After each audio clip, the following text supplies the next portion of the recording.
Welcome to What's Left, a weekly political discussion challenging the mainstream left. My name is Andy Libson, and I am joined today by Michael Hoffman, and Eduardo is not here, and I'll explain more about that. We are online at whatsleftpodcast.com. Please subscribe, rate, review, turn on your notifications, share your favorite episode, and jot down our information wherever you found this episode. And also, if there's anybody who wants any shirts, you can check with me about that. So first off, welcome, Michael. Welcome back. Thank you. So glad to be here. And folks will see that Eduardo's not here. He's actually starting tomorrow on his way from Mexico back to the Bay Area. And yeah, so he's a little busy and was not able to do this episode. But Michael, I'm really glad to have you here because this is really part 3 of a series that we've done with you that I think started with talking about Yemen, the ceasefires, right? Yeah. And then we went to the article that you had given us, the Hamas, a Marxist appraisal, which is actually out today. And out of that came a discussion, because both you and I claim Marxism. Well, they basically claim to be Marxist. And I don't mean claim like, oh, you're not, but just like that's our touchstone, political touchstone for being involved, and for having a sense of what kind of change we're looking for in the world.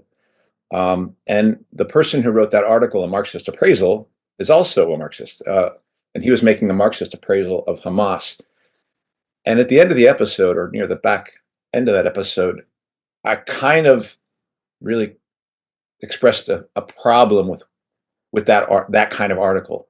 And the problem is not with Omar Hassan. He did a good job writing the article. It's with, in my sense, a tradition that we come from, which produces articles like that over and over and over and over and over and over again, which, as well written as they are and as historically accurate as they might be, I would say are laden with a theory and historical approach, but almost have no connection to practice.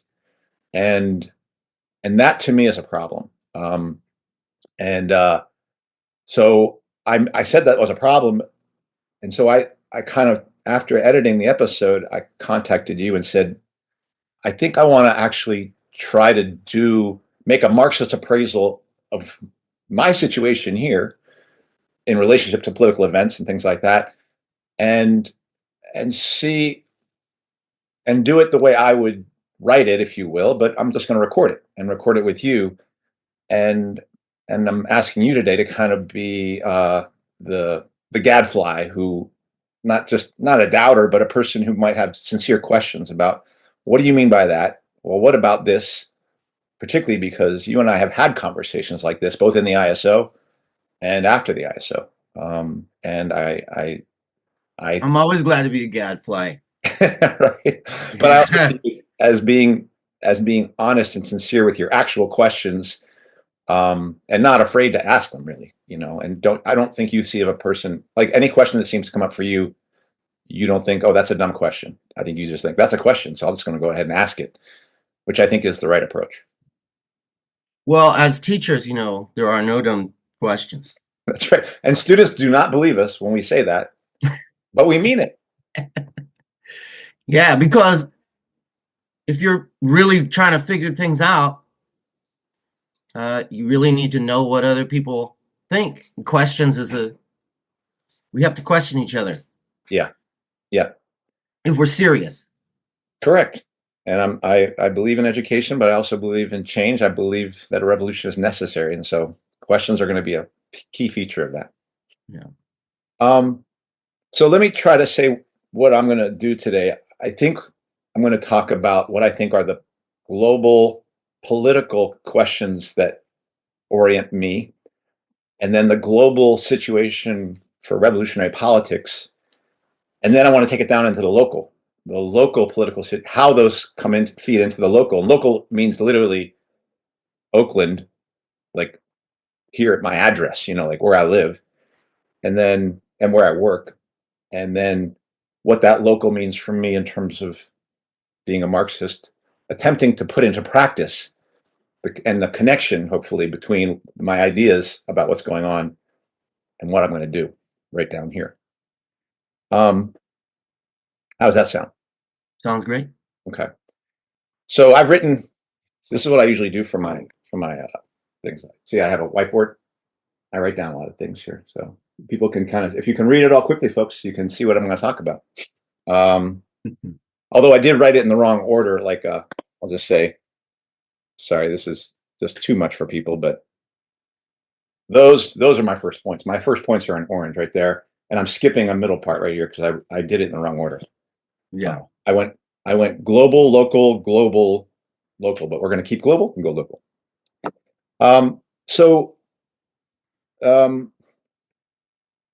if and I'm going to use Omar Hassan, his name a lot because I'm comparing myself in some ways. So if one was thinking what political thing was really framing Omar Hassan's thoughts about socialism and his work, you'd say it was Palestine, what's going on in Palestine, the destruction there. And you'd also say it was Western imperialism to some extent, but really Palestine, I guess, but Western imperialism in there. And for me, the global context, which really frames my work, is my belief that we have entered World War III. And that means paying attention to the war in Ukraine, the war in Palestine and Lebanon, and now on Yemen. And again, I'm talking about the West's involvement in that war because I am in the United States. And then likely the coming war that's going to involve Iran and China.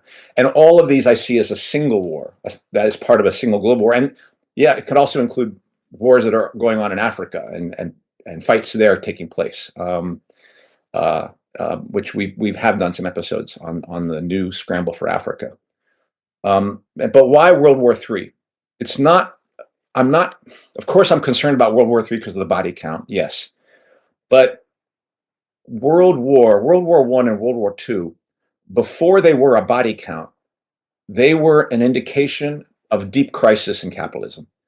And they and capitalism is prone towards booms and busts, and the busts can be bad or they can be very bad, and they get worse and worse and worse each season of bust. And we've had a few, 2008, 2020, and all of them got worse and worse. And these are global busts. But when they get really bad, I do believe they lead to global war. And the source of those busts is a fall in the rate of profit and usually a crisis of overproduction. Like profits are hard to come by for all the capitalists around the globe, and there's just massive overproduction in relationship to that. And so the war's aim is not actually a global war's aim is not actually about killing people as much as destroying property, and also in the competition for markets and resources to claim as much of the valuable property that's remaining and the places in which that goods can be sold. So people's dying are actually symptomatic of an actual crisis in profits and the capture of markets and resources. And it's really a side product. I mean, we might think of that as the worst part, but that's not how capitalism works. Capitalism cares about its system, and the system is in crisis because of the fall in the rate of profit and the inability. And so when and so that capitalist crisis means that bad things are coming for humanity. I mean, capitalism is bad for humanity, but it becomes even worse as crisis gets deeper.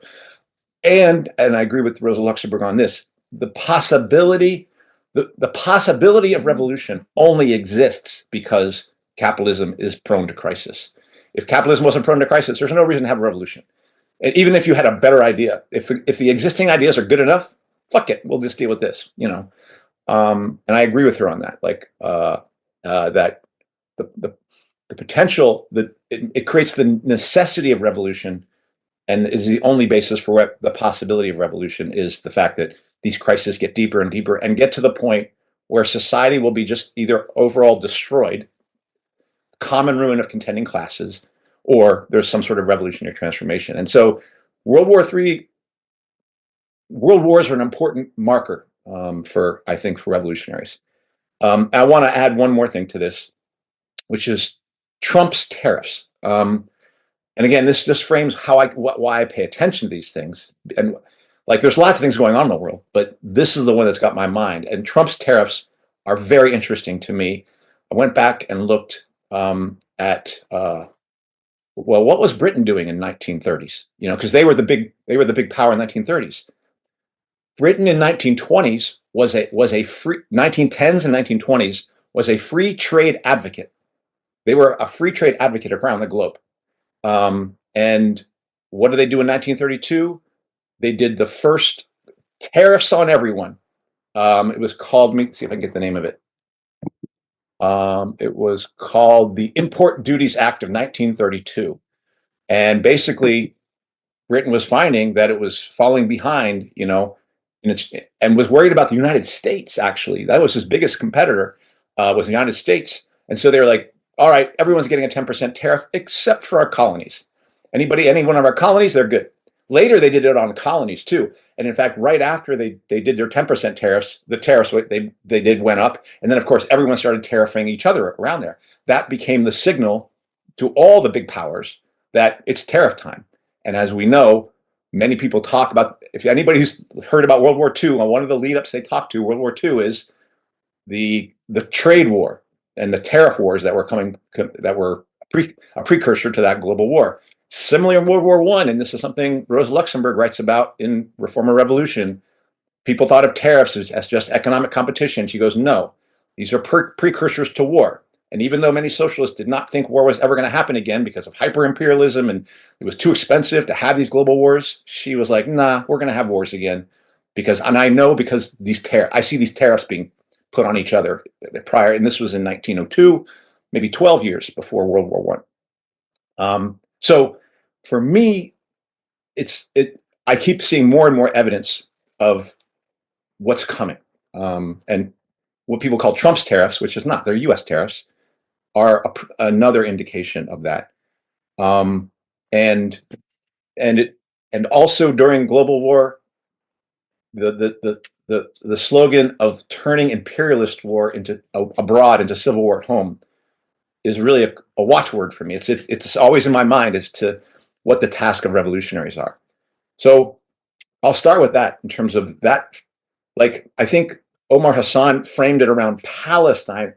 Frankly, for me, that's way too narrow. I think Palestine and the war in Palestine and using Israel as a proxy to fight in the region for the United States, and Australia is more like a proxy power. So I'd be curious about what Omar Hassan would make of his task in Australia. But I think his framing is too narrow, and this is my framing for thinking where are we right now uh, in the world. So I'll start with that, and then later I'm going to get next part. I'm going to get to the where's Marxism at globally, in my opinion. As it relates to our tradition, Omar Hassan was doing something we did all the time in the ISO, which was appeal to a movement that has sprung up around a specific issue. And that's a natural part of being in a world where there's very uneven development of people across the globe, and the lack of a sort of class consciousness generally would lead to very naturally specific movements around specific issues. And what we have now is, the issue of Palestine has motivated a lot of people. It has been a radical. It has radicalized a lot of people, and so the kind of, we're a socialist group trying to help strengthen the movement and compete. Literally use that term, compete for leadership within the movement. Means that the article is framed narrowly around Palestine because they see themselves as trying to like win an argument with the leadership around that specific issue. But generally, I agree with what you laid out, and I'm wondering, how do you make, and do you agree with socialists who have a revolutionary perspective, making arguments within movements, right? So this is leading me to how do you see the relationship between like a socialist group and an existing movement that is not yet, that is not completely class conscious? Well, I do. I mean, in some ways, I do it on What's Left when I talk about immigrant rights. We talked about open borders as being a Right. key point, political independence being a key point, self-determination. Some of the arguments that we made, like, so I do think that's a role a person can play. But I would say first, before this is like one of the before you talk about the bore the splinter in the other person's eye, remove the board from your eye, right? That biblical thing that Christ said. Before one, I would say, before one is able to kind of critique a movement, or rather, if one is good to critique a movement, you kind of have to show that how you connect theory and practice first. And when what not like what you've done, you can have failure after failure after failure, but if at least you've consistently attempted to do something and said what lessons you learned from that, we did this, and here's what it meant for us.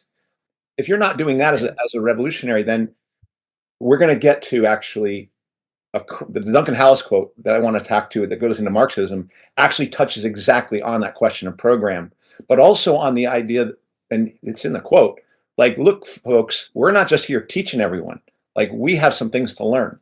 Um, and and so Duncan Hallis's questions related to Trotskyism and to transitional program and program. Like he was talking about the idea that a transition program could be used to build parties. I have deeper questions than just transitional program, and I'll speak of those. But I do want to maybe move. Maybe I'll move to the Marxist part. Did I address what your question was? Yeah, I think so. I'm not sure. Well, okay, this is out of order now, but I do have a question about World War III. Yeah. What do you say to people who are say that, this is actually like World War V, or, so to you, what distinguishes, I think I know the answer, but to Yeah. you, what distinguishes World War III from all of the violence that's been happening since, like Vietnam? I think that is an important question. First of all, if somebody says World War V, I'm kind of fine with that. I'd like them to tell me what the fourth and the third world wars were. And I would say, but do we agree that world wars are a result not of policy, which but of a system running into crisis? That this is not, you can't vote your way out of this. You can't elect your way out of this. You can't Right. even remove a government and then replace it with new characters and think you're going to get a different outcome. This if this isn't going to be Trump's war, it was going to be Kamala Harris's war, or it would have been Jill Stein's war. Like, that's the way this works. Mm, Like, every one of them is going to produce this outcome of one way, shape, or form. Um, and so that's the first thing. And the second thing is that the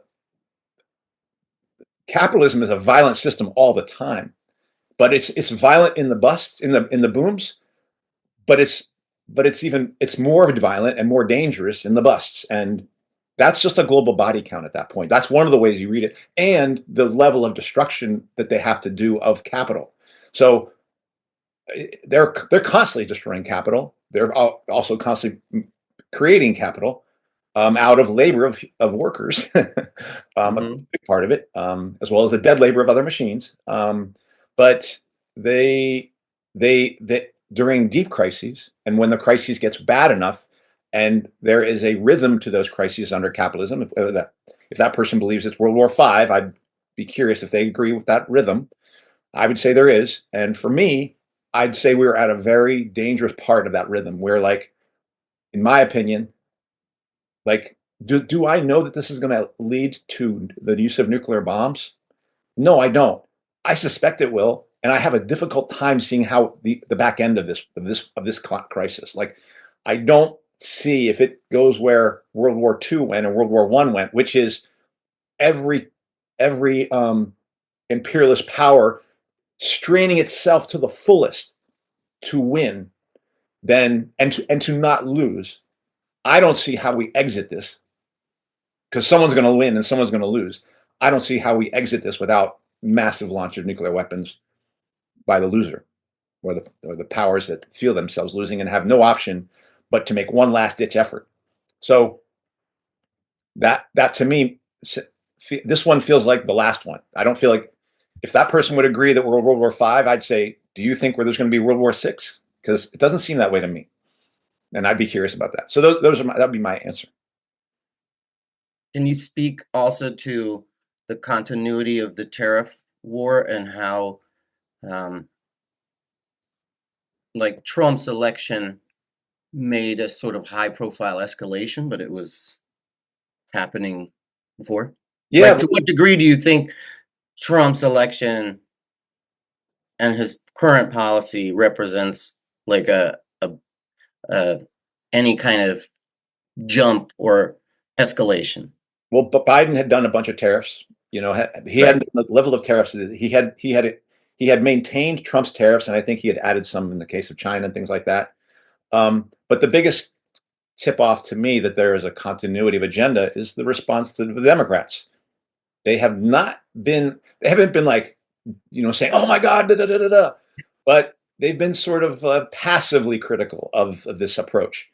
So I believe that there's bipartisan. I believe there's bipartisan support for these tariffs, and I believe the U.S. ruling class knows what they need to do. And I'll say one last thing: the thing that was accomplished by British tariffs was a massive increase in industry in Britain. And that's what the US is preparing itself for. The US knows, it's like, look, we can't rely on anyone else. We're preparing for war. We've got to build our internal industry. So we've got to close the borders, if you will, and make it so that if there is going to be foreign investment in this country, it's going to take place in this country, so we can control it and nationalize it if they try to get out. And secondly, so that we can rebuild our industrial base. This is the kind of things that the U.S. when South American countries would try to do this to the United States, the U.S. would slam those borders down when South American countries would try to like rebuild their own internal industry by putting up barriers. And so the U.S. is doing that. And when they're talking about decoupling from China, it was hard for me to grasp, given just how much of our life relies on Chinese labor. Like, how do you see the process of decoupling with this a process of developing nationalist industry? I don't know how they're going to do it. Like, again, I've talked to my brother about this. We often use the analogy of Risk, the game Risk, as Hmm. an analogy for understanding imperialism. And you can pretty much understand, like, if you play one of the green side, you got to lie to the black pieces or the red pieces, and then tell them you're not going to invade, and then go ahead and invade them, or you make alliances, and then you break those alliances because you got to take over the globe. Um, we know that's how the game works. So if I was playing the United States in Risk right now, and as their side, I don't know how they do this, what they're trying to do. I just don't think they have a choice. And so they're trying to get started on the process of reindustrializing. I do believe it's going to, what this will probably do is facilitate the the the U.S. fusing state and corporate power more tightly, as a result of these tariffs. And some of those answers, I think that's how they hope to find the answer, is to basically run more in the state capitalist model that Russia and China run on, and see if they can outcompete. But they if you look at even their own documents, government documents about threat assessment, they already recognize China right now holds, like, lays claim to a majority of, like, the minerals, the limited, like lithium and the strontium and Hmm. cadmium. Like, China's got a lock on a lot of that stuff, in addition to the question of computer chips and things like that. So the U.S. is in a tough spot, but they're preparing Japan and the Philippines now for being able to put China in a box so that it's maybe not able to access places like Africa, and U.S. can actually go on the offensive in Africa, and China will not be able to defend the claim that they hold on resources in there because of the Belt and Road Initiative. So I think the U.S. I'm sure the U.S. has an idea about how they're going to do it. I don't. It doesn't look easy to me, and it doesn't look like it looks like they're in a bad spot. But I think they have no choice. And the thing to remember about all this is we're just sitting here talking about China and the United States, but all of this comes with the cost that must be faced internally. Inflation, increased suppression and surveillance on people in the United States, and in opposition for people who might be opposed to these policies, and just naked extraction of surplus value out of your own working class, particularly if you're holding up within your own region. So do not think this is just a problem for China. First and foremost, the problem that U.S. is cooking up for China is going to be a problem experienced by U.S. workers first and foremost. It'll come to China second, actually. So how do we turn this imperialist war into a war at home? Yeah, right. So let's get to the next part, which is so let's do this. I want to show you. So in talking about the situation for Marxists and revolution. First off, you and I both have talked about it's a disaster. Like that, the general terrain is a disaster. If I was to liken it to something, I would liken it maybe, I don't know, but I would liken it to that poem written by Percy Bysshe Shelley, Ozymandias, where there's this statue that's used to exist and it's like a half a statue. And in the little thing says, it talks about this guy who's like in this position, but the statue is all messed up. And in the writing of it, the person says, fear me, I was so powerful, blah, blah, blah. And it's a desert and the statue is gone. I think that situation is maybe a little worse than what I think it is for international Marxism, but not much. I think that's our situation.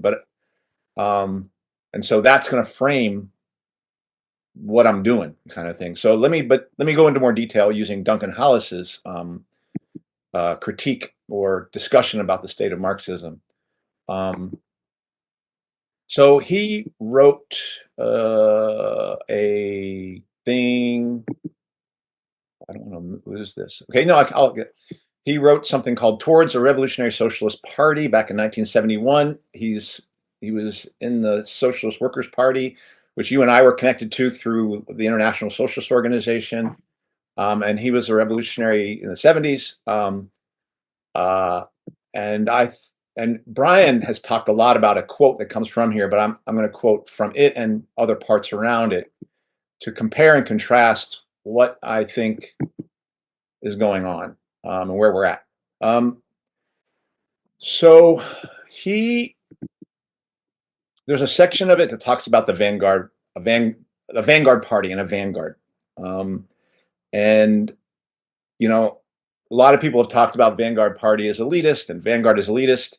I think both you and me, Michael, I believe, would agree that when we talked about the need for a revolutionary organization, we were essentially talking about a vanguard, a group of people who have come to a conclusion of some sort that revolution is needed, and they're going to come together in some way, shape, or form and begin to figure out what to do. That's what I would describe that vanguard as being. And likely would think that there is a connection between their idea of revolution and learning some kind of practice on how to help foment revolution in your respective countries.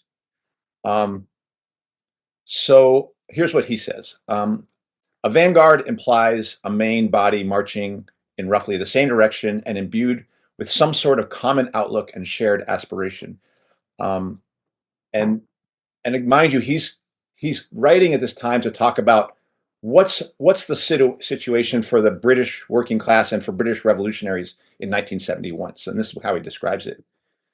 When, for example, Trotsky described the German Communist Party of the 1920s and early 30s as the vanguard of the German working class, the characterization was apt. Not only did the party itself include amongst its 250,000 or so members the most enlightened, energetic, and self-confident of the German workers, It operated in a working class which in its vast majority had absorbed some of the basic elements of Marxist thought and which was confronted especially after 1929 with a deepening social crisis which could not be resolved within the framework of the Weimar Republic.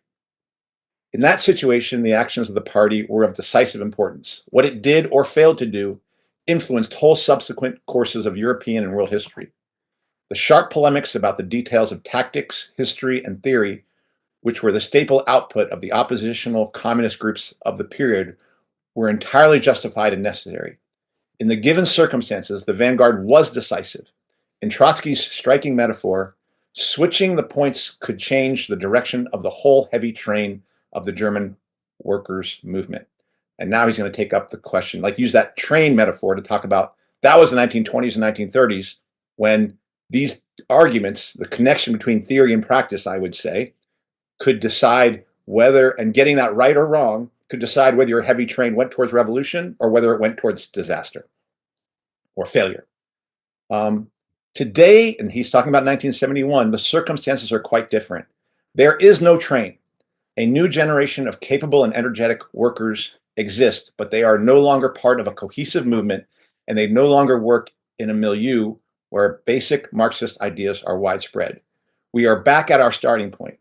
Not only has the vanguard, in the real sense of a considerable layer of organized revolutionary workers and intellectuals, been destroyed, so too has the environment, tradition that gave it influence. The crux of the matter is how to develop the process now begun or recreating it. It may be true, as Gramsci said, that it is harder to create generals than to create an army. It is certainly true that generals without an army are entirely useless, even if it is supposed that they can be created in a vacuum. In fact, vanguardism in its extreme forms is an idealist perversion of Marxism, which leads to a moralistic view of class struggle. Workers are seen as straining at the leash, always ready and eager to fight, but always betrayed by corrupt and reactionary leaders. Especially pernicious are the left leaders whose radical phraseology conceals a fixed determination to sell the pass at the first opportunity. Such things certainly happen, of course. The reality is much more complex. The elements of a working class leadership already exist. That's in 1971. The activists and militants who actually maintain the shop floor in the working class organization from day to day are the leadership in practical terms. That they are typically more or less under the influence of reformist or Stalinist ideas, or ideas more reactionary still, is not to be explained in terms of betrayal. It is to be explained both in terms of their own experience and in terms of the absence of a socialist tendency seen as credible and realistic. Personally, well, I don't think that's true anymore, but maybe I'll put it. The first point has been crucial. Reformist policies have been successful in the advanced economies in the last 20 odd years. Not always or for everyone, but for enough people, enough of the time to create a widespread belief in reformism as a viable proposition. One of the negative features of the leadership betrayal syndrome is the assumption that the answers to all problems are known in advance. And this is where I was thinking about our friend Hassan, or Omar Hassan. They are contained in a program which is definitive and final. To safeguard the purity of the program is seen as one of the main tasks of the selected few. That there may be new problems which require new solutions, that it is necessary to learn from one's fellow workers as well as to teach, are unwelcome ideas, and yet they are fundamental. Omniscience is no more granted to organizations, and I would say to revolutionaries, than to individuals. A certain amount of modesty or flexibility or awareness of limitations is necessary. Okay, that was a bit long, but I'll say something about that. Yeah, I'm curious what your critique of that is, or if there's disagreements in there. Well, first off, I agree with the general critique of like the train. Not only there's no train, they're like the train is like gone. But at that time, there were a set of working class militants that existed that weren't collected, and reformism had played a role out of both betrayal and out of co-optation to get them there. The situation today, 50 years later, is much worse.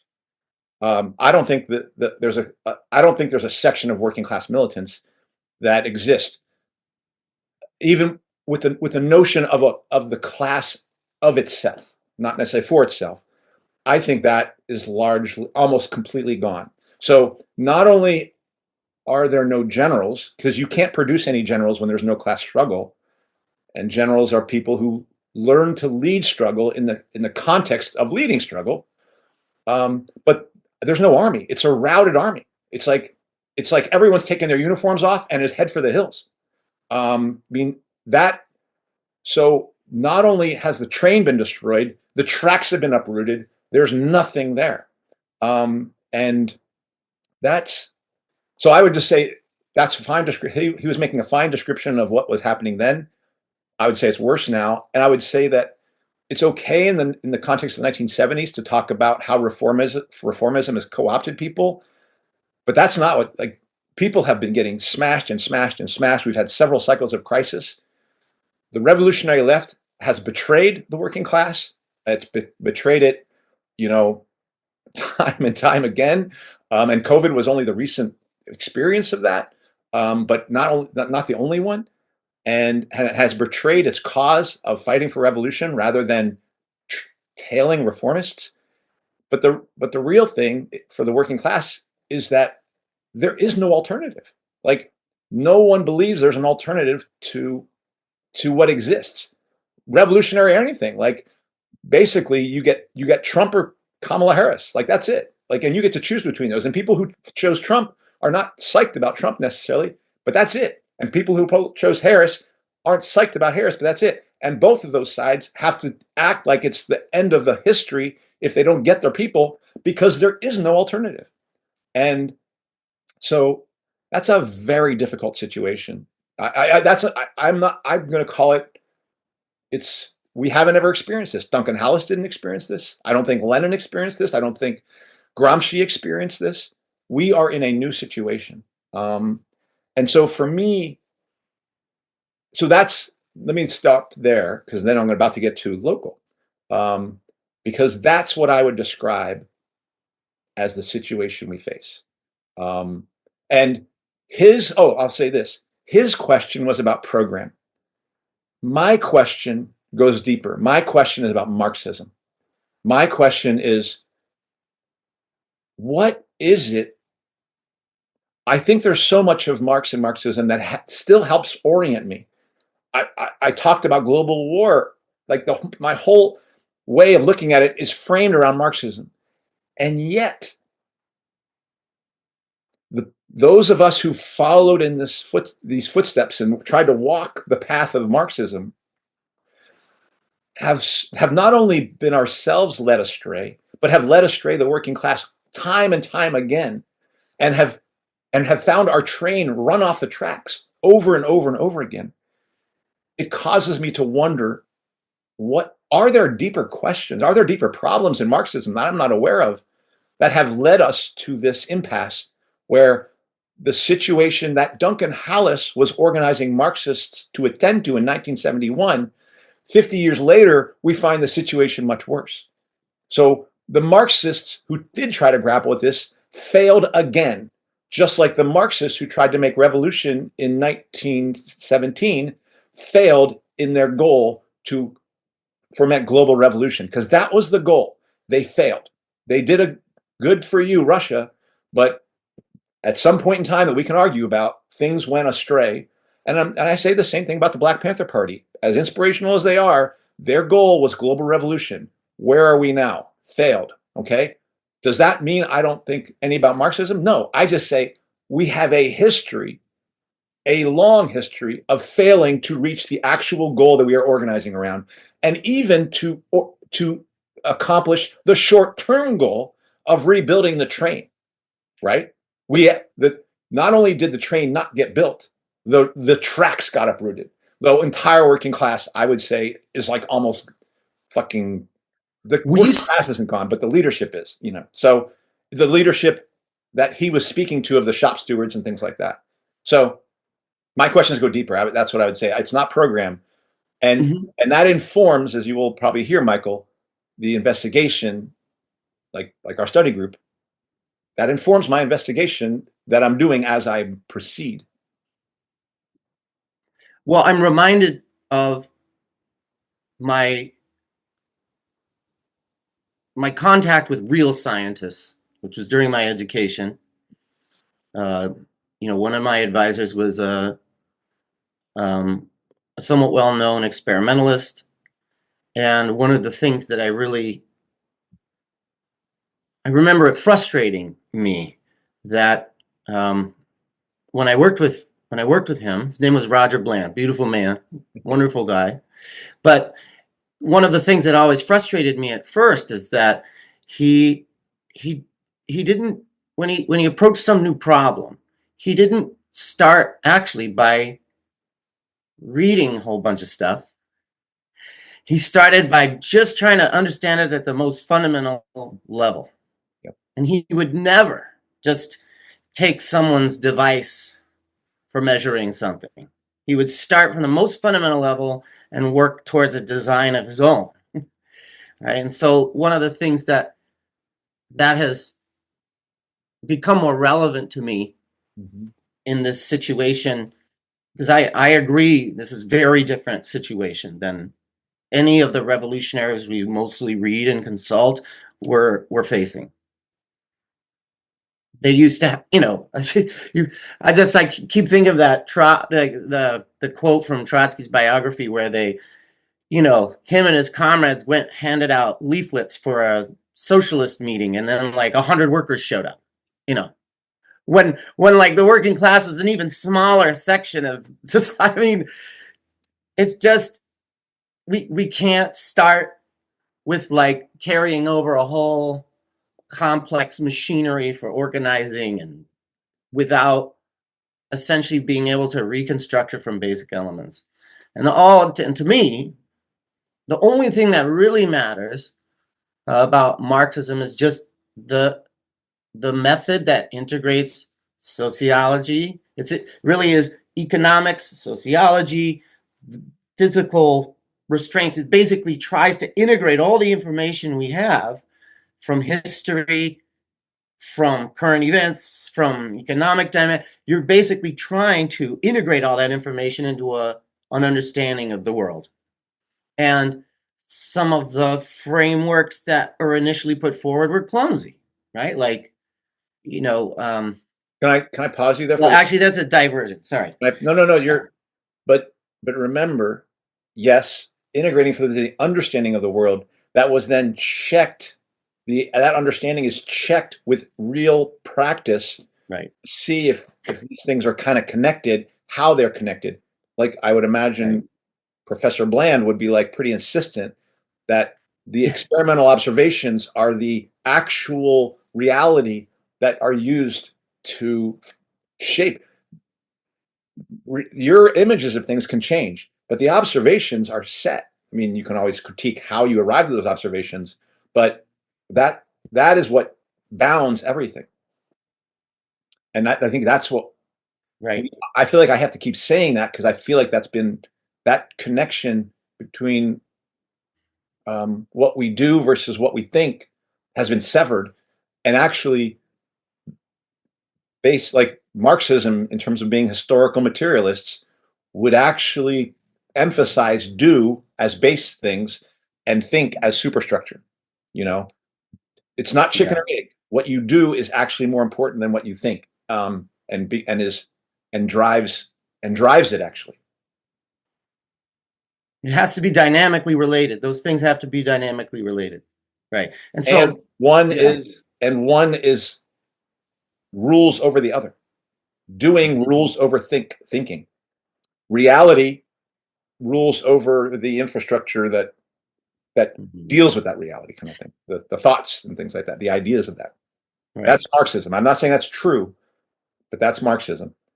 And that is something I will say that base and superstructure notion has been, it informs my teaching because when I see what whenever I try to teach, I always try to get to that point where we are putting something into our hands that can actually Confirm. make an experience that reinforces whatever we're learning. If I can do that, I'm a better teacher. And I think I'm really teaching once I get something closer to that. And, it informs my whole way of, I've learned mostly by doing, I've learned through my experience. And that's a key Marxist idea is that the working class with all the bullshit it's got in its head can learn through its own experience, its own actions, it can be transformed in that regard, and its ideas will change if it takes actions of a certain sort that are independent and actually in the interest of the working class itself. I'll say that I think that that's what you get from Marxism. That's true. That I wouldn't say that is Marxism, and that in the sense that if we think Marxism as a living body of people, uh, using that analysis in practice or trying to apply some kind of analysis, I think that um, we've been in a long period of prioritizing ideas over reality. Just to say, and maybe I'm just quibbling over like the definition of Marxism. Yes. The point is that that's your, and that's, I feel like that's, the grain of value in our tradition was when you read stuff like Hallis and you read stuff, at least they were able to say we're starting from some sort of scratch. And did they actually do that? I think,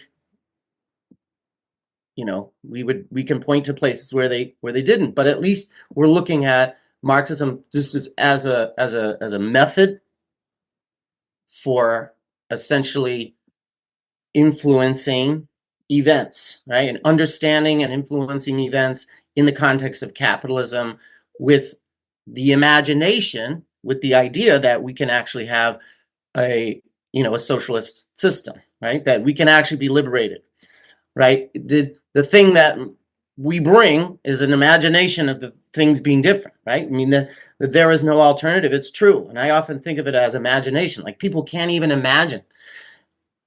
People can't even imagine in my milieu making an economic demand, making any kind of universal economic demand. There was a high point where people were excited in the Sanders campaign, but that was actually part of a process of just destroying the idea that you can make any kind of economic demand, right? So like people, so Oh, I and think we sort of have a similar framework that Marxism is. So you're supposed to discipline your ideas from reality. That your reality disciplines your ideas. If you think you're doing something and it doesn't work, you've got to go back and check your ideas, and that it also has inherent though within it some kind of imagination of a different world. I know that there is an alternative.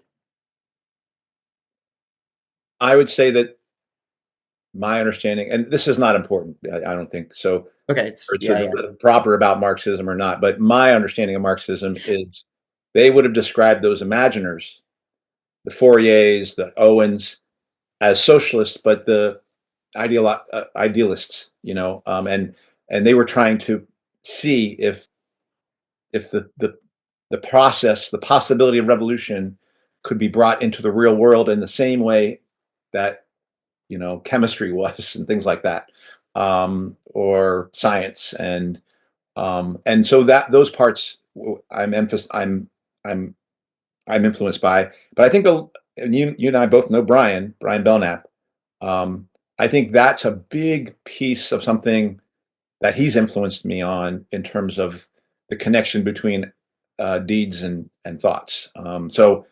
Uh, and a lot of when we wrote our criticisms of what the ISO leadership was doing came into what we described as the idealism and the inversion of base and superstructure, of superstructure determining base, that we were accusing the leadership of doing, that that were, and also ultimately Trotsky, that we would describe it as idealist.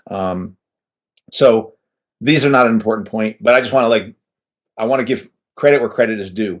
Some of it is reading certain lines of Marx and Communist Manifesto. The act of revolution is the act of the working class itself. Things like that. That's how I interpret those. But a big part of it has been some of the discussions that I've had with Brian about Marx. So, whether or not it's true or not, I just want to say that. No, Yeah, no. Thank you for bringing up Brian, and in honor of him, I have to say, he's alive, folks.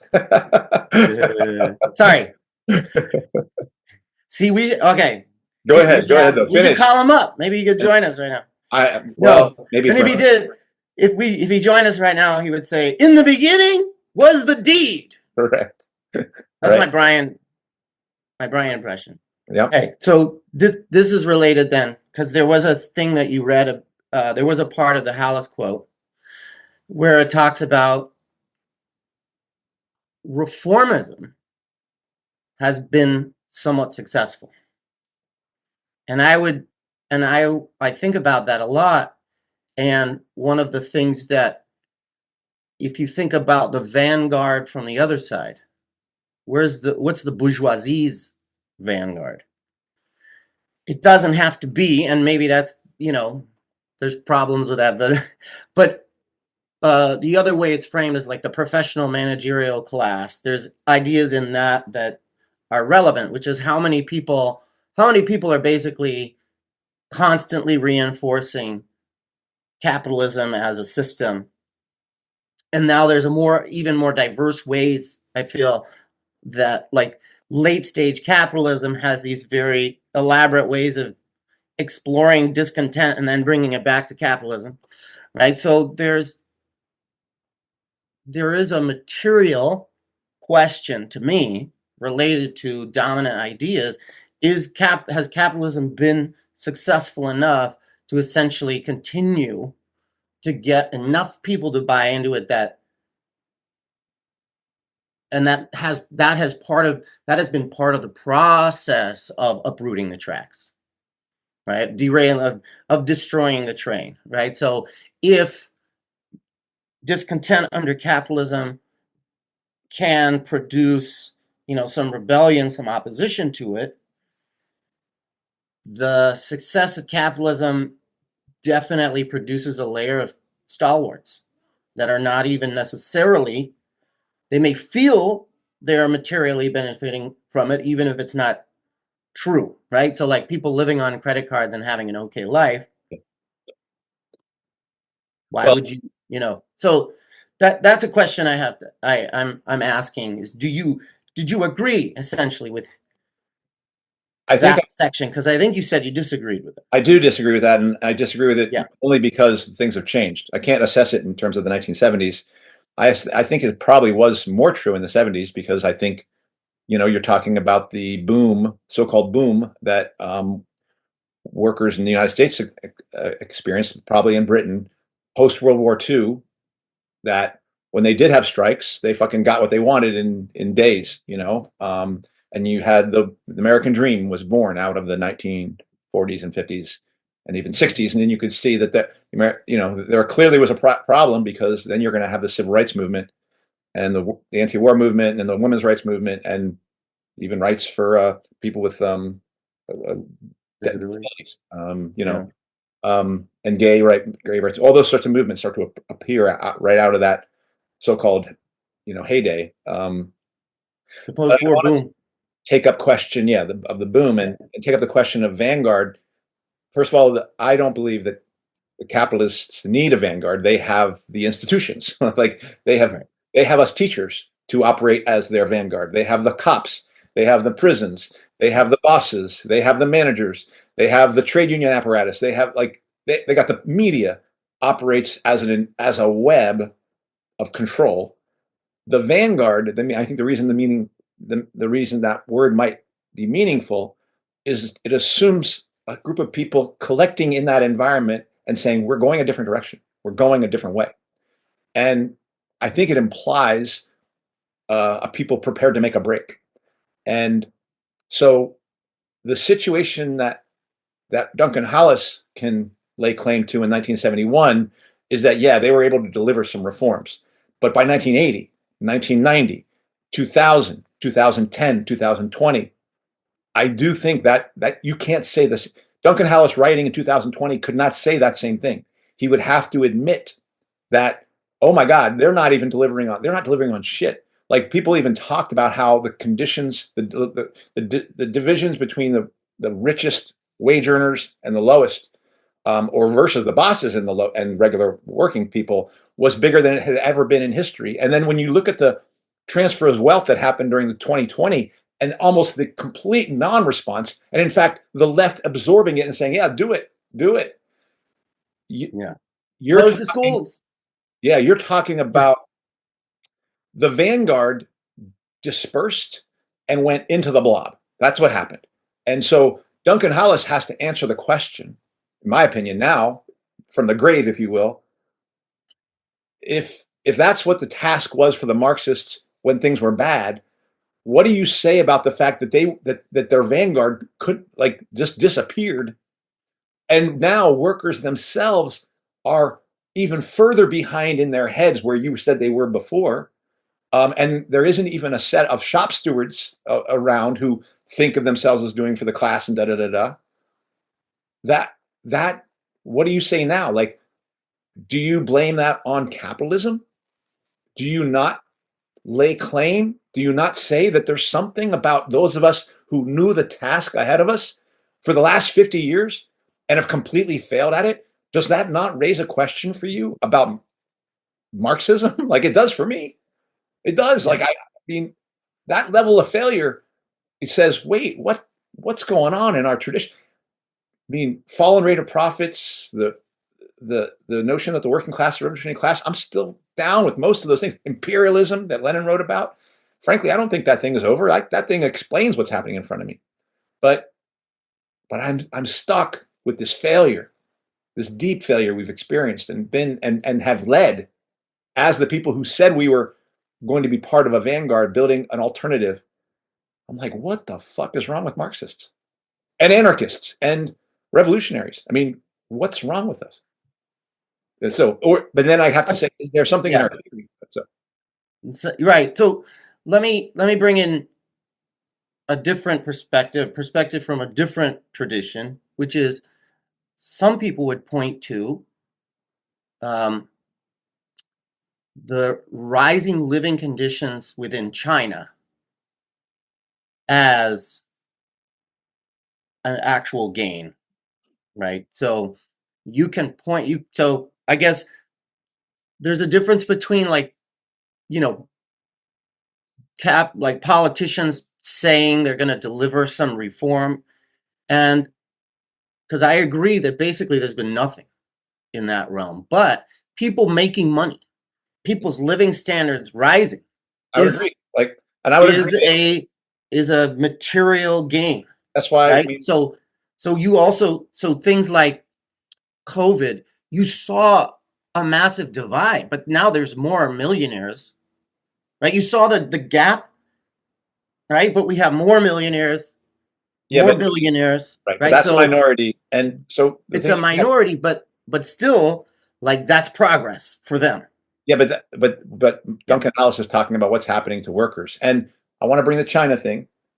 I'm fine with people saying, you know what, the prospects for revolution in China are even worse. Like they're going through their Duncan Hollis 1971, the Vanguard beginning of the derailment. Okay, that I got no problem with somebody saying that Chinese workers are in a better situation, therefore the revolution is not likely to be found there. Fine with me. I'm talking about the United States. That's where I'm organizing. And my job is to figure out what's happened here. And I can tell you that that has not been the experience for workers in the United States. right. So don't care about Chinese workers, don't care about Russian workers, don't care about British workers. My organizing spot is here.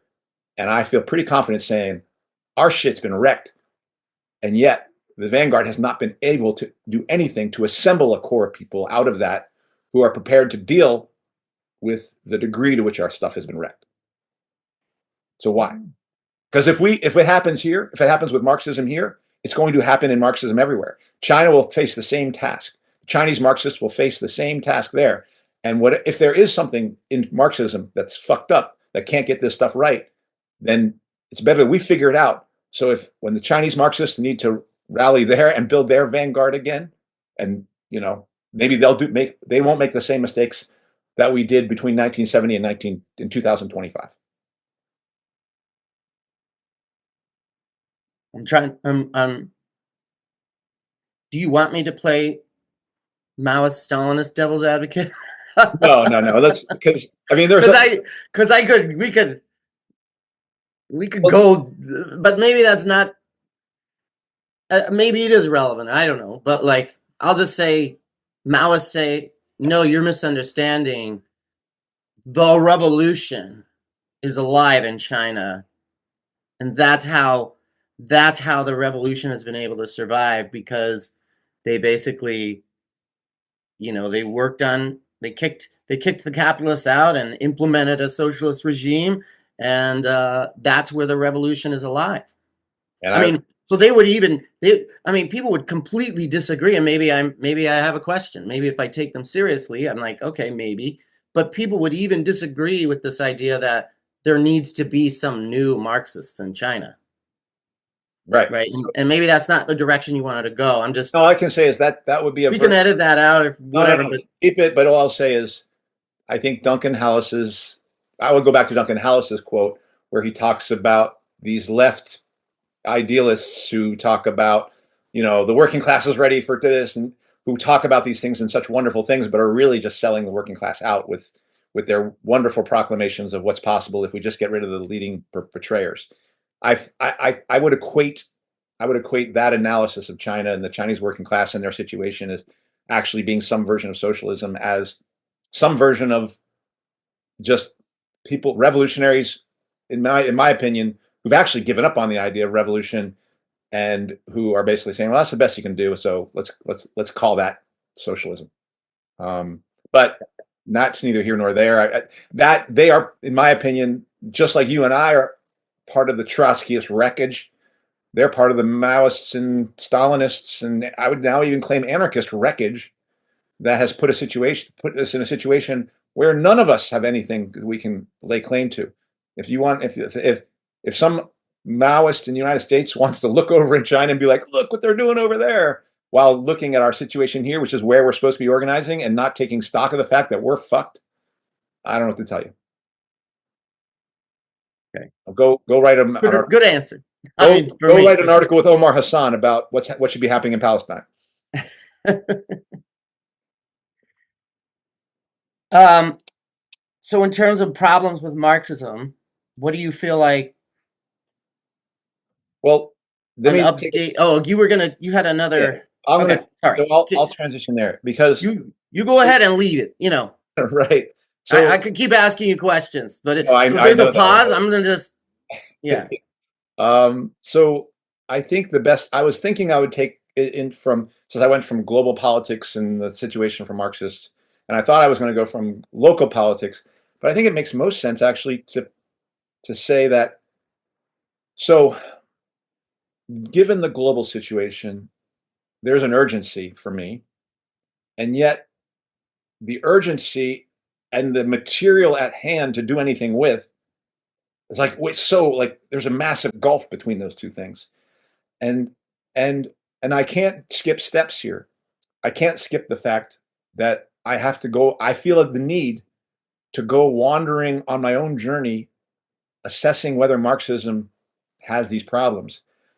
And that I didn't necessarily know this, but that was at the root that was one of the roots of what's left for me was the chance to free myself of the kind of ideological headlock that being in the ISO had put me in and go like, now I need to look at this with fresh eyes and I need to create a format. And Eduardo was the perfect foil for that because he was the liberal counterpoint at that time. Like he's more revolutionary now, so he's less of a, but it was a perfect way of saying, what would you say as a revolutionary, not the bullshit the ISO tried to put into you, but yourself. And so what's left in 2018 when we started was the beginning of a journey about exploring Marxism and Leninism and revolutionary politics. So that was that piece for me. But it has been more concretized, I think, in the study group that you and I are part of, with the Zerzin. This book, um, Elements of Refusal, right? Um, Marxists didn't just get it wrong with organizing. It seems like they just ignored this whole area of data collection and tech. That I don't understand why that happened. Like, you know, I mean, I can give some thoughts, and it has to do with the collecting owning the means of production, and just figuring as long as we have the passwords to everything, then everything's all good. Um, but that question about how the relationship between revolutionary politics and technology and AI and data collection um, caused me to look at a person who probably was a Marxist at one point, certainly was informed about Marxism, but diverged from Marxism and became more like an anarchist or a situationalist. I think that was the term for it. And be like, I want to read about this guy. Because certainly early on in some of his early paragraphs or certainly writings, I could really go like, yeah, I can shake my head and be like, I think I know where this guy's coming from in terms of like fourth industrial revolution and tech, and maybe even a deeper criticism of Marx. And I think some of the things that Marx, I think, had said about the Luddites, I'm questioning now. So that is part of that journey, and to do it with other Marxists or revolutionaries who are also questioning this paradigm, but might have different questions. I want to see like where do their questions lead them. I want to be talking with them as they do their journey, because I can't. It's hard to walk in the desert alone, and like we're not walking all together, but we are in the same rough area, and we're exploring different parts of the desert and saying, here's what we see, here's what I see. And so that study group for me is an important piece of my interrogation of Marxism as I do work in the real world, not just work, teacher work, but organizing work, which I'll talk about. And then I think I'm in a group called the International Revolutionary Committee, who was really started by a person from Workers' League in New Zealand. I think either New Zealand or Australia. I keep getting that wrong, but they were one of the few people during 2020 who, in my opinion, wrote some stuff that understood the deep fissure that had occurred. Like they connected the way that many Marxists and socialists took COVID to the type of betrayal that happened in World War One around war credits in Germany. Well, obviously the scale is different, but I felt that. Like I was like, this is a deep betrayal of the cause. Like we are aligning ourselves with corporations and the state under this fear of a so-called virus coming after us. And so the that the work that they had done influenced me, and that at least made me take seriously what they were doing. I think they, as a revolutionaries, are definitely much more in that traditional current that would believe in Trotskyist program and things like that. I don't, but I still want to be in connection with revolutionaries who have a connection to that past, have a basis for calling themselves Marxists, um, might be more traditional. They're more like ISO ones, or they wouldn't claim that. They're Trotskyists. I definitely would say that. Maybe Orthodox Trotskyists, and probably believe it's China as a deformed state, deformed Yeah. worker state. But I want to keep that connection because they did some work then that made an impact on me, and I want to see where my journey takes me and be in connection with them as I make my journey to see if we can stay together, because I suspect I'm going to go in different places, but I'd like to see if I can stay in influence with other Marxists who are different than me. And I would do that same with anarchists. So, and that's a different now. It's like, I think it's important, if I possibly can, to stay in communication with as many people who claim revolution, claim that we need a revolution as possible. And so that's part of my journey as well. But it's connected to the notion that the field has been fucking leveled. Like, a blast has come through and just knocked everything out. And so when I say I believe I'm starting from scratch, I'm just saying like, well, here's a few, handful of revolutionaries who are doing something or not doing, who are thinking about these same things and wondering what to do. I'm going to go get together with them, and we're going to huddle around a fire and put our hands up to it. Hmm. Sounds like the process that brought us back together, Andy. That is For me. exactly right. Yeah, I'll just say, even in my deepest demoralization, I was also demoralized about the idea that I could actually contribute anything. Yeah. Right? Partially, I was like, I don't fucking know. I suck at this. Everything's falling apart. I didn't help. I made things worse. And at least you kept talking to people. That's great. But didn't you and Eduardo also have some shared practice that, like, there was a movement? Yeah, the Will you, teachers. will you talk a little We bit were trying about to keep the that schools open and work? things like that. So that played a role in cementing, in changing both of us and making us more comrades in work. I think that made a big impact on making Eduardo move away from like some of what I would say has more liberal boilerplate positions to what I would describe as closer to a revolutionary posture. Mhm. Basically, whether or not he's a socialist or an anarchist or whatever, he's much more committed to building change from below and not counting on any level, local or federal or whatever, politician or institution to do the work for him. But now he's not here, so we have to let him answer that in the next episode. Yeah, yeah.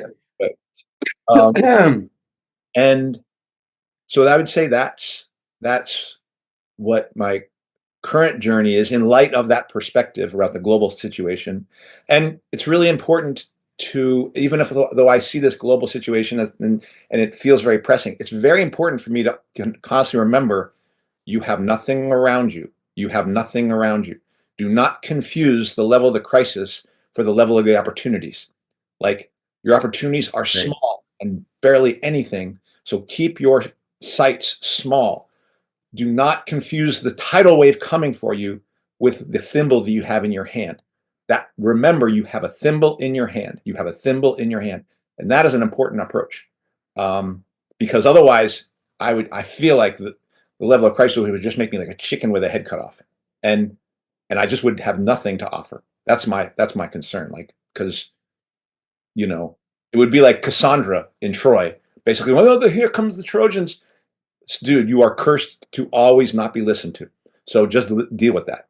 And Mm. if I wasn't going to recreate Cassandra in Troy, I have to remember how small, how meager the resources around me are.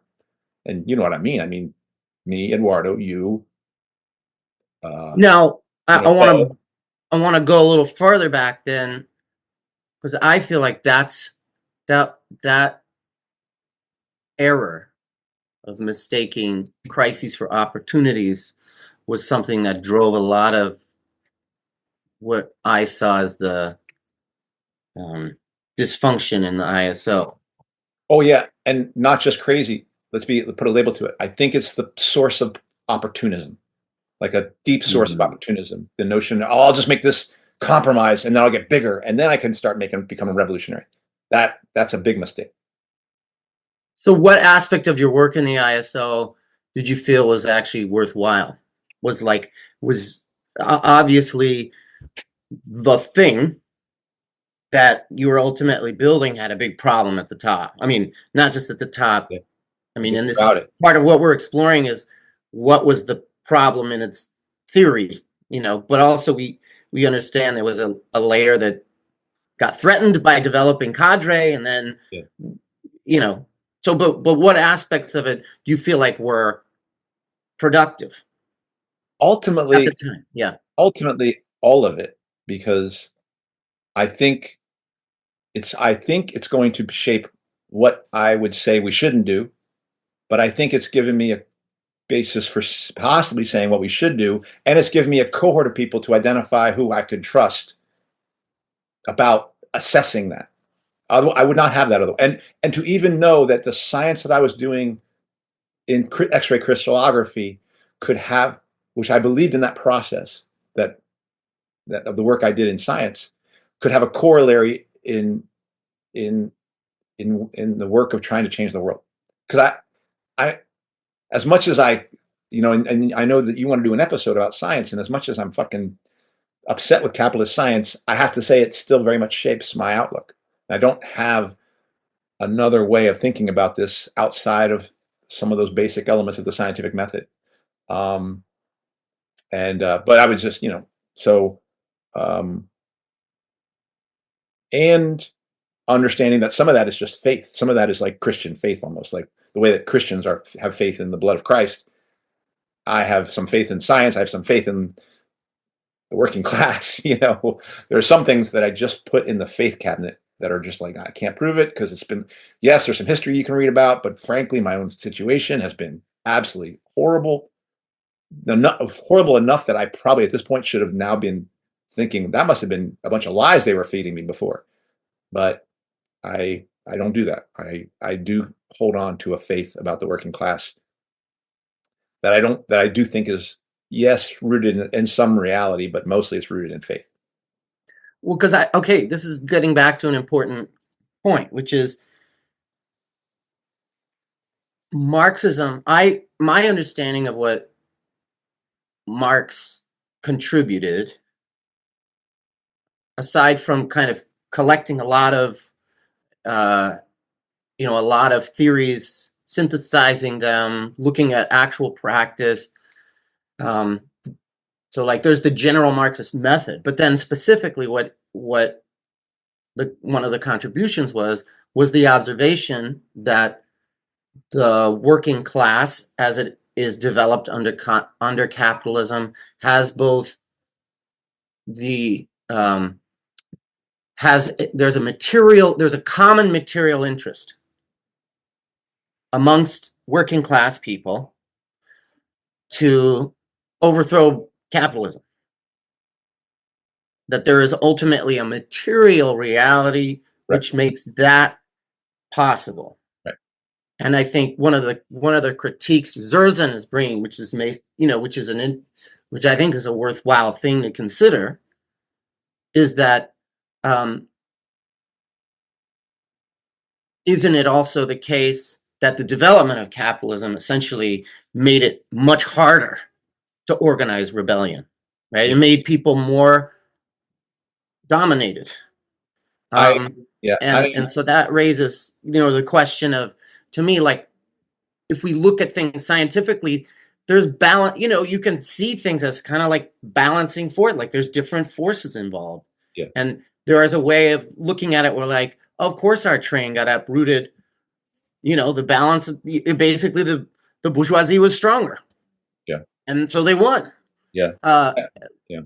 I would. and one of the problems that, sorry, I just want to say one more thing, because they think this is an important disagreement or an important point, which is that did Marxists too often applaud the development of capitalism under the belief that, oh yeah, you have to have capitalism before there's, you know, uh, a working class that actually has a material interest in taking things over. So this idea of that there's a material interest, a common material interest amongst the working class, doesn't seem predictive of the struggle part. Yeah. Well, I don't question some Yeah. of those questions I have that you're raising, and the kind of challenges Zerzan might give to the material basis of the working class challenging Marxism and saying, hey, there's things that move them materially into revolution, but then there are things that move them materially, would say, out of it as well. Um, so I'm not going to speak to that other than to say I agree with that kind of, that's what I find interesting in reading this. But I just wanted to put forward that my journey in question is not about program, it's about Marxism, and leave it at that. Mm. I think there's another episode we can have where me and you and other people, maybe we invite Bo or Jeff, talk about what are our questions about Marxism, and just kind of discuss that. I Because guess I haven't heard specifically like, so what do you think it is? What do you think's wrong with it? I don't know. I don't know.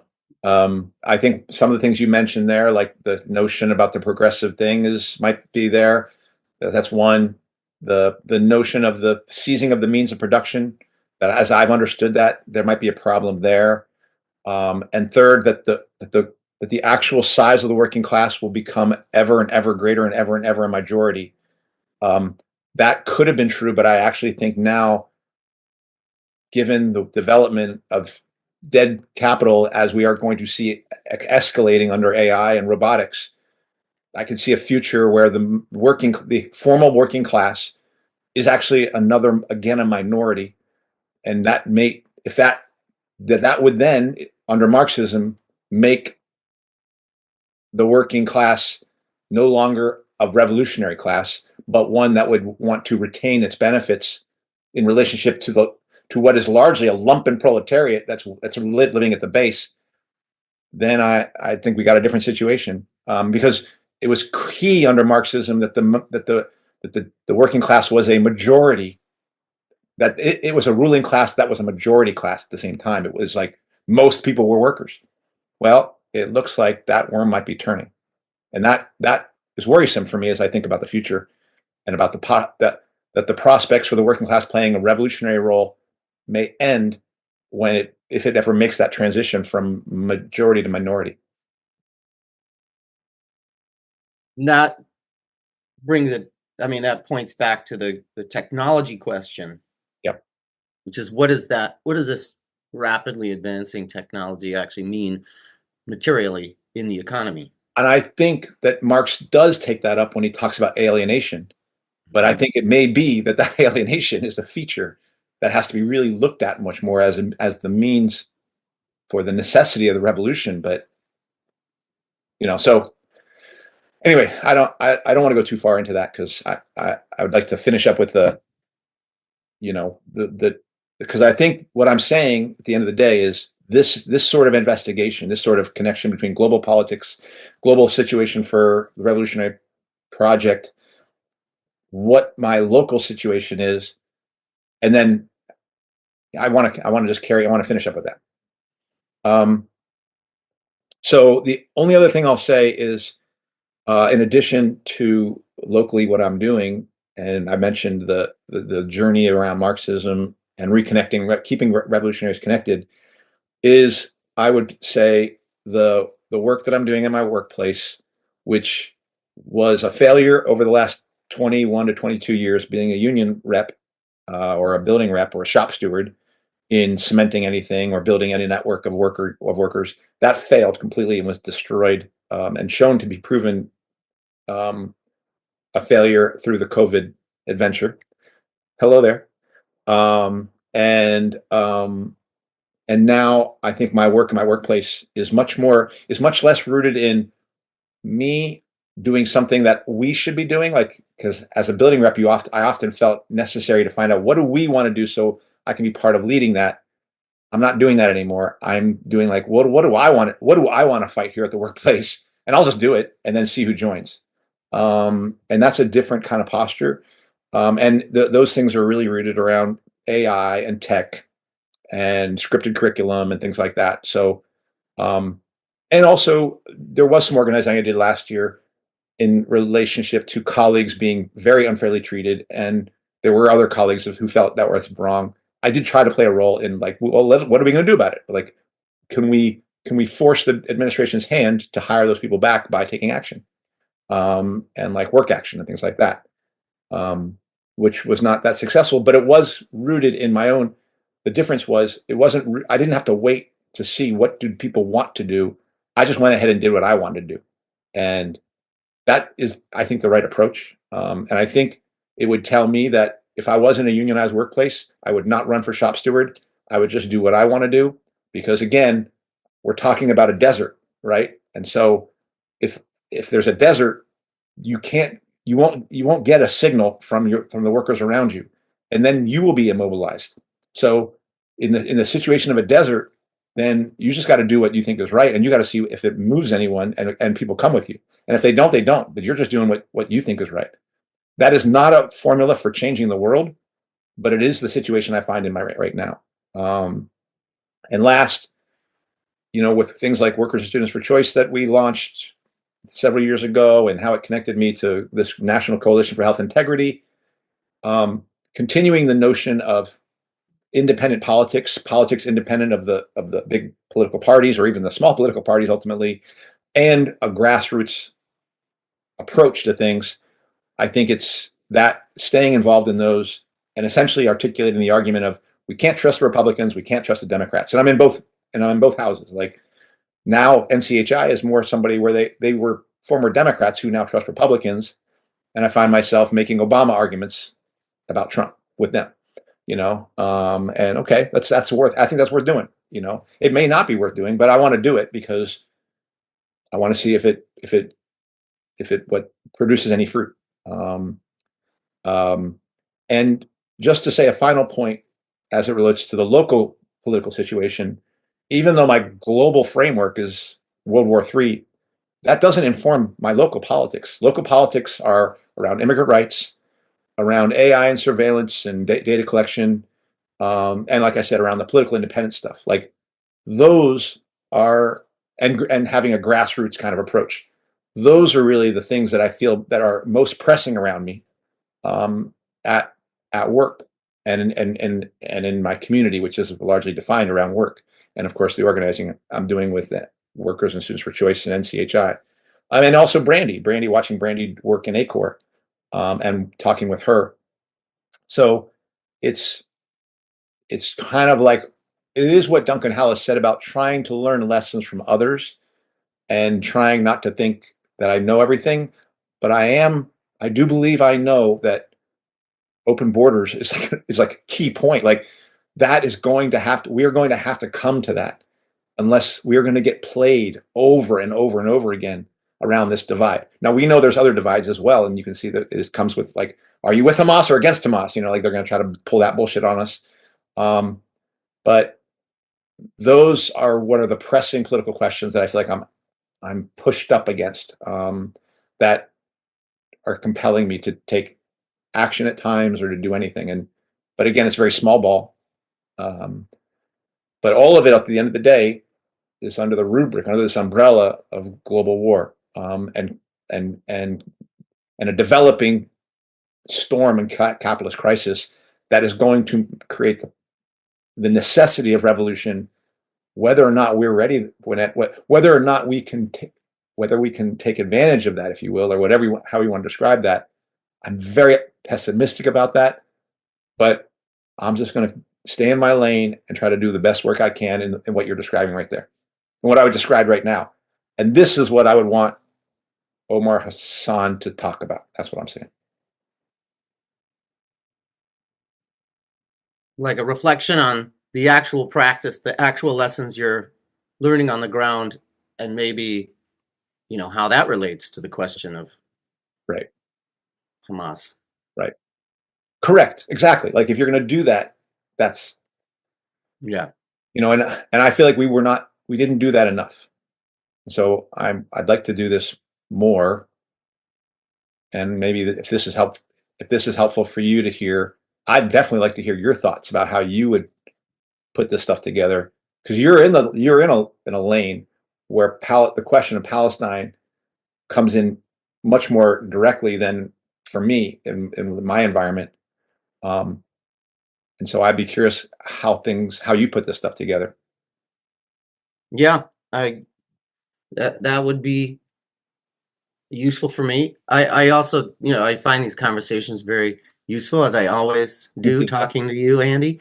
I want to just acknowledge that you've always been someone with an immense amount of integrity, which is kind of, I wouldn't say it's hard to come by, but it is, in the revolutionary movement. It is, yeah. That my experience has been that is kind of rare. Be like, that was totally wrong what we did, or like focusing in on what may appear to be, difference in use of language is like, no, there's actually a disagreement there. Yeah. And following that doggedly.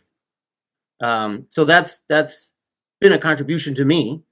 I know at certain points when I've been disillusioned, talking to you has been important because you connect the things from the past, or you connect the lessons together that sometimes wasn't remembering. Yeah. So it's definitely important. It's important to me to talk to you. It's very useful. I won't go into I could, start talking about that could be a different Yeah. No, episode. I appreciate But you. I appreciate you saying that, Michael, and it means a lot. But that's why I'm really glad that you've kind of been more like a partner in some of the what's left stuff that me and Eduardo are doing, because I feel like you're a really important touchstone to many of the worlds that I'm trying to stay connected to. the Marxists who are trying to go on a journey about what's going on with Marxism, and the Marxists who are still maybe staying in the old lane, but who still want revolution. They're just trying to figure it out. And I feel like you exist in that both worlds a little bit more and help me stay in touch with that. And you are honest as well, and I appreciate that. And so I think that's actually something that a person has to be like. That's the thing that made me want to do this What's Left with Eduardo, is he wasn't going to change goalposts all the time, you know. Right. And that feature of work that feature of a comrade, I kind of think is essential. And I think more of us are going to have to. We are going to have to be more in integrity if we're going to change the world. And I don't just mean you and me. I mean all of us. Yeah. Otherwise, I think our goose is cooked. Yeah. Yeah. My thought about that was, I want to abandon being clever. Right. If we just come up with this right thing and do this thing, we're gonna, recruit a bunch of people or something. It's just like, no. Everybody who thought they were clever. No. There's just experiments and reflection, and there's no shortcuts. I agree. Now you've had a person crawling all over you. Do you want to introduce them, or do you just want to leave it? Yes, this is Marcus. He is 7 years old. Yeah. Wait, Marcus, what do you want to tell people about yourself? I think that's perfect. Nothing. He said he likes to jump around. Okay. That's what he said. I like this answer, which is nothing, which is to keep it that way on the line. Yeah. Okay. So I think that's it then. Yeah. All right. Well, Michael, thank you very much for this. This was a lot of fun. And you always get me to think more about what I'm thinking about. So I really appreciate that. And as much as people have heard me maybe criticizing Omar Hassan, I want people to understand that he wrote an important article. He just did what all of us were doing. And it's gotten me to rethink about how we should approach this. So this is not slagging on him. I think this is comradely debate. Yeah. Yeah. And we need to have more of. And if he had not written that article, I don't think it would have illuminated some questions that were probably percolating that came to the fore. And then I wouldn't have read this unless we had decided, you and I, to work more here. So this is how this works. All right. That does it for this week's episode. What's Left is a weekly political podcast challenging the mainstream left. We post information about our topics and our guests on the episode notes, wherever you found this episode, or on our blog, whatsleftpodcast.com. You can find the link to our blog in the episode notes. If you want to reach out to us about ideas for future episodes, feel free to use this link to contact us at What's Left directly. If you liked anything you heard here, please subscribe, rate, review, and turn on notifications to our platforms on Spotify, iTunes, BitChute, Odyssey, Rumble, YouTube, or Telegram. And, again, Michael, thank you very much. Eduardo, safe journey here to the Bay Area, and looking to have you. We miss you. Oh, say again? I said we miss you, Eduardo. Exactly. We miss you, and looking forward to seeing everyone together next week. All right. Take care, folks. All right. Thanks, Andy.